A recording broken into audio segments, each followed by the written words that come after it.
Grammar ending, 더라고요. You use this grammar ending to share your personal experience or discovery based on what you directly saw, heard, or felt.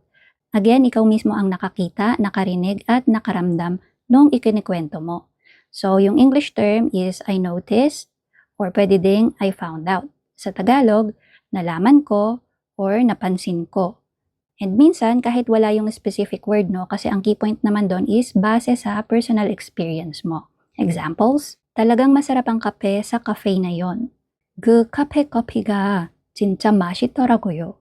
그 카페 커피가 진짜 맛있더라고요. 소brang hirap pala ng exam. 시험이 너무 어렵더라고요. 시험이 너무 어렵더라고요. Maluwag pala ang kwarto kaysa sa akala ko. 방이 생각보다 넓더라고요. 방이 생각보다 넓더라고요. Magaling palang mag-Korea ng taong yon. 그 사람 한국말 잘 하더라고요.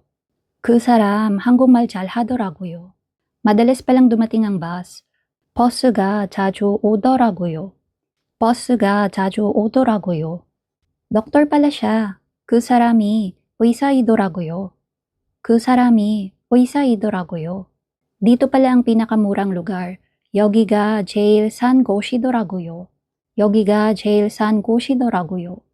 Again, that's grammar ending 더라고요. Ang key point ulit dyan, nasasabi mo or nakukwento mo yung mga bagay na yon base sa personal experience. Ikaw mismo nakakita, nakarinig at nakaramdam.